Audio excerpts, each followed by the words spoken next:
Hello everyone and welcome. In this video we're going to be checking out the Lexus GS 350 F Sport. The GS 350 is a four-door sedan, and this particular version features all-wheel drive as well as the F Sport and cold weather packages. The GS 350 is a very aerodynamic vehicle with a coefficient of drag of only 0.27. Keep in mind the Prius generations are around the 0.25 to 0.26 range. Fairly aggressive front bumper, and these side ports here at the front feed air to cool the brakes.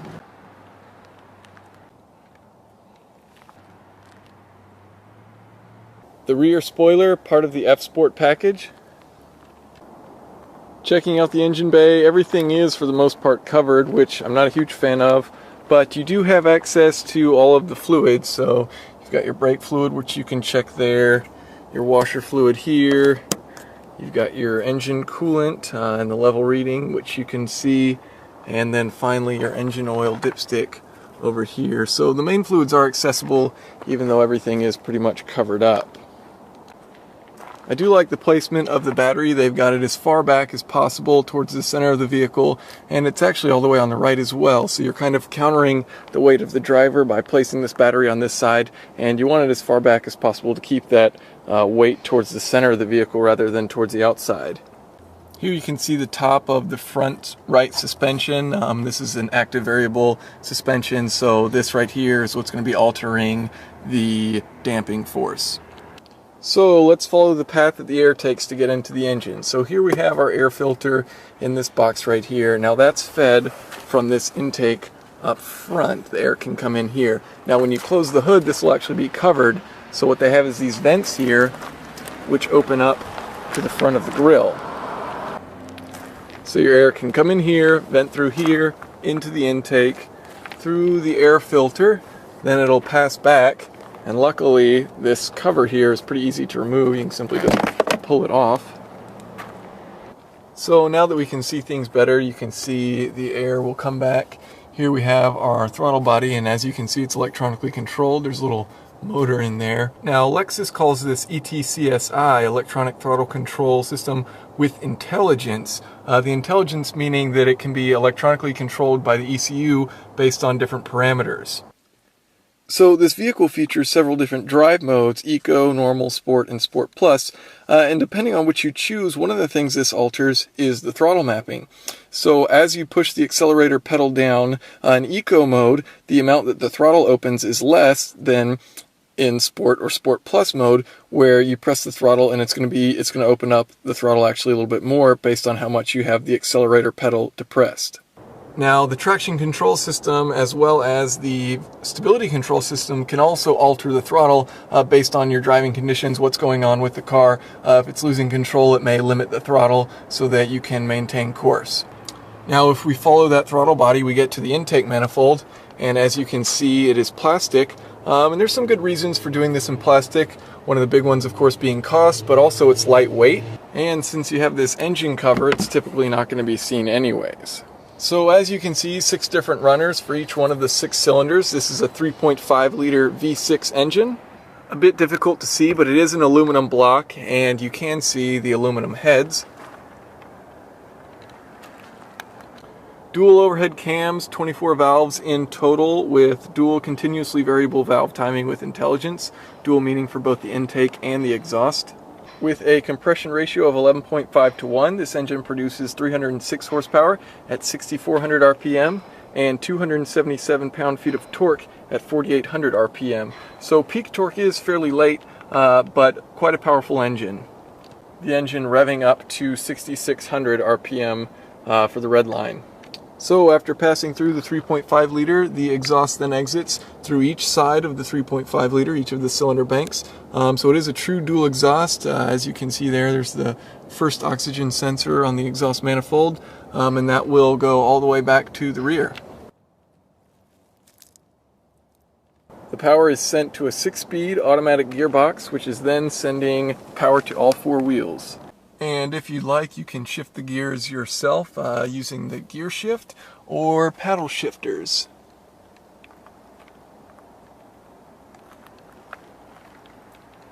So power sent to all four wheels, and all four wheels with the F Sport package include these 19-inch rims wrapped in Bridgestone 235/40 tires. For the F Sport, 14-inch brakes up front, and you can see that duct which brings in cool air up from the front of the car. Double wishbone suspension, you've got the upper control arm here, lower control arm down here, and you'll notice both of these are aluminum, which is great to see, as well as the knuckle, all of that reducing the unsprung mass of the vehicle. Coil spring over the shock. These are gas-filled shocks which are electronically adjustable for the damping. You can see the pretty beefy anti-roll bar here, the steering link, and the drive axle with the CV joints. So for the rear, 12.2-inch disc brakes. And as you can see, the spring and shock are separately mounted. One of the reasons this may be done is to keep some of the space open in the trunk. As you can see, the spring is pretty wide, and they've got this shock tucked up right against the side. So that's directly inside of the trunk right there. So if you look in, that's going to be in this space right here, which is freed up. It also keeps this spring lower to the ground, and although it's minimal, it keeps the center of gravity lower. Now the rear uses a multi-link setup, so you can see link 1, 2, here's the toe link, that's 3, the lower, this one right here, connecting there, and 5 right here. So 5 multi-link arms. This prevents any movement except for vertical movement, basically, so it can just move up and down, and then you've got the toe adjustment right here. Again, extensive use of aluminum back here, which is cool to see. It definitely costs more, and it's something that probably could go easily unnoticed, so it's cool to see that they've taken some of the weight out, some of the unsprung weight, and used aluminum for the rear suspension as well, taking some of the weight out of the vehicle. So let's take a look at the interior. So the interior overall, very comfortable, leather seats with heating and ventilation. Plenty of room for my legs. I'm about 6'1", and plenty of space in the front at least. This features the navigation package, which includes a 12.3-inch screen. It also has an 835-watt sound system, which is actually really good. Overall, visibility is pretty good. You can see your blind spot if you check back pretty easily. Out the rear is pretty easy to see. And the front is a decent field of view. It's somewhat narrow, but overall visibility of the vehicle is pretty good. As far as ergonomics are concerned, the F Sport features a 16-way adjustable front seat. This is actually one of my favorite features about this car, because you can actually adjust the side bolsters and hold yourself pretty snug in. Even someone as skinny as myself, I can get a pretty snug fit. So let's talk about some of the many features. We have 3 driver selectable front seat setups, power mirrors left and right. Also, all of the mirrors are auto dimming. You've got automatic wipers that you can have, rain sensing. You can turn traction control off as well as stability control off. And then you also have a heated steering wheel. Push button start. If you do not have your foot on the brake, you can push that and it will power on but not start the engine. And then if you press it one more time, you can power all of the systems.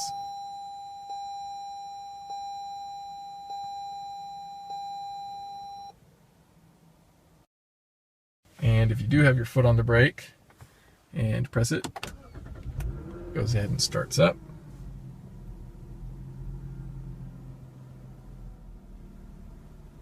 And to shut it off, simply press that button. Now, as I mentioned before, you have several selectable driver modes. So depending on which mode you select, it shows you what's being altered. So for the Eco mode as well as the Sport mode, you can see that it's altering the throttle mapping. So you've got a little chart down there which is showing you basically the accelerator pedal position versus how open the throttle is. And then if you switch it over to Sport Plus mode, you can see that it also alters your damping, stiffens that up a bit, and it also alters your steering, stiffens that up as well. And these changes are also reflected on the front dash, so you can see Eco mode in blue or Sport mode in red. And actually in Eco mode, when you're in blue, it alters how blue it is based on how eco-friendly you're driving. Now, one of the features that I really like, and is quite a unique feature to Lexus, is this remote touch for the screen up here. And basically it's a mouse for this screen.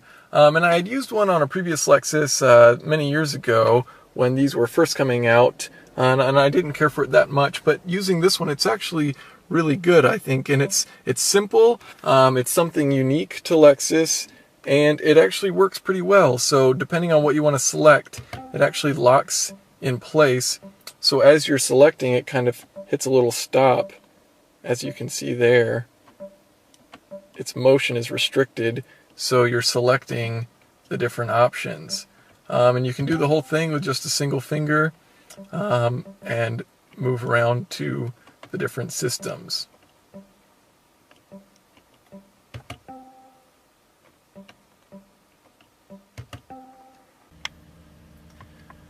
Now, the display also features something called Lexus Inform App Suite, where you can access different apps on your phone within the vehicle. So if we go into that, and then we can go into apps,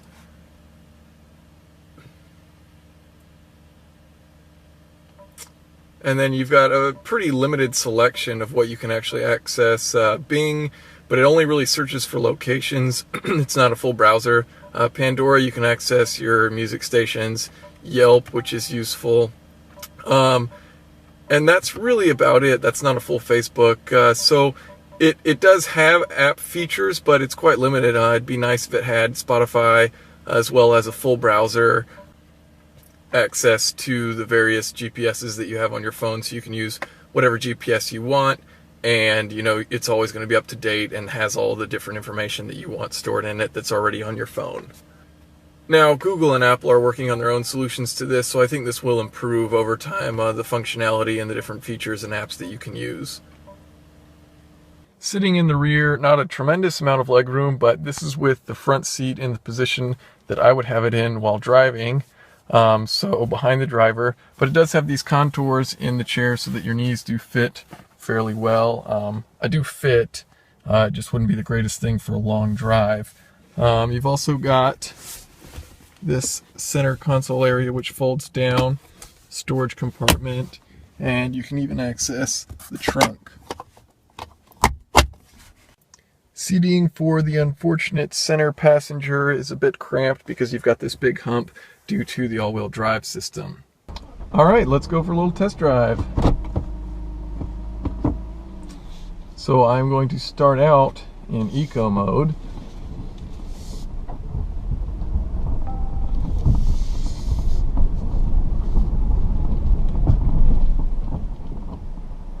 So starting off, it's definitely comfortable. The seats are great.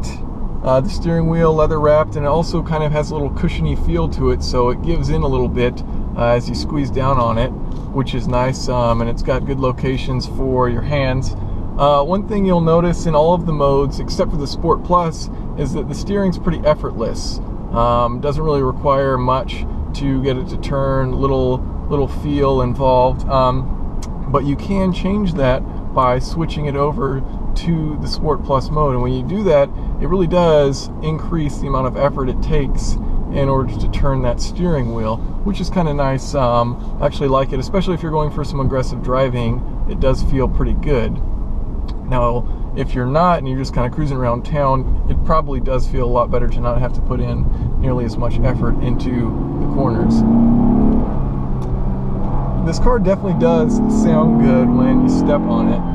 As you can hear there, makes a good sound, and it can go pretty well. 306 horsepower all-wheel drive.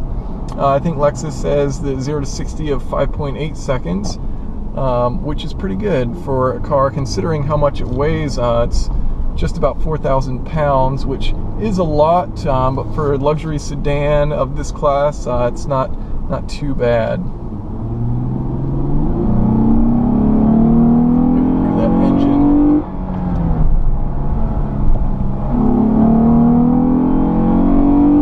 Another thing that the Sport Plus will do is it'll keep the revs higher in the transmission. So as you're driving around, if you put it in eco mode and you step on it, it'll actually go the whole way up the rev range, but once you let off the gas, it'll drop down to a higher gear, whereas the Sport or Sport Plus, it'll keep it in a higher gear for longer. So after you let off the gas, you'll still be in a higher rev range, so you can get back on the power very quickly.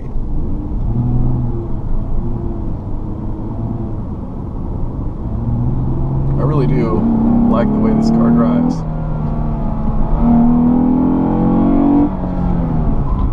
Pretty good braking as well. 14-inch front brakes, which are pretty massive.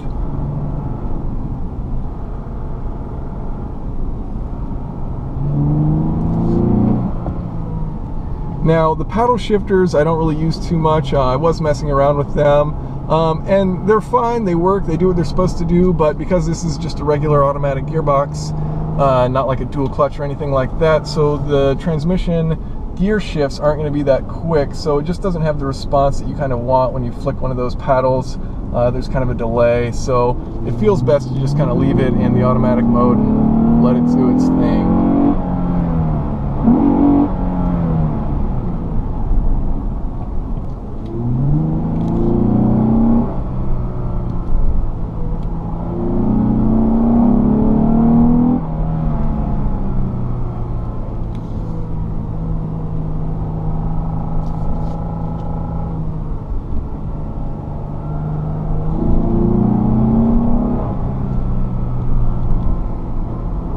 So, driving on the highway, noise levels are pretty low, definitely better than some of the cars I'm used to driving, so pretty good there. One thing I will say is it's pretty noticeable between the Eco and the Sport Plus mode, or the Sport mode, as far as the throttle. When you look at the instantaneous fuel economy, you can read that on the dash, and depending on how much you press on the pedal, you can, watch your fuel economy go way down low. And it's quite a noticeable difference when you're in the Eco versus when you press on the gas in the Sport mode. It dips quite a bit lower, and you can tell that you're using a bit more gas to accelerate. So I took this on a 52.4 mile test run to measure the fuel economy, and as an average, we got fuel economy of 25.9 miles per gallon for the trip. Now this is rated at 19 city and 26 highway, so this is just under the highway rating. This is a combination of both city and highway over these 52.4 miles. So 25.9 miles per gallon, not bad, all things considered. It's a fairly large engine, 3.5 liters, 4,000 pound car almost. And also considering the fact that it's all-wheel drive, getting 26 miles per gallon in a combination of city and highway isn't too bad. Now this was driven pretty non-aggressively, basically just took it out how I would normally drive if I wasn't trying to have any fun or basically just get to wherever I was going. Overall, it's a fun car to drive in the Sport Plus mode. When you get into the Eco mode, the throttle response really isn't quite there, and it downshifts a bit too quickly for some enthusiast driving, but if you're just driving around town, it's probably perfect for it. So it makes sense that it's there, and it's cool that it actually does make a real change. The other thing, of course, with the Sport Plus mode, it does stiffen up the suspension, so you stay a little bit flatter in the corners. Not a whole lot of notice there, but the thing that you definitely do notice is the steering feel between Sport Plus and any of the other ones. The steering feel is significantly more heavy, more sturdy, requires more effort in order to turn, and it feels good when you're going through a corner with that.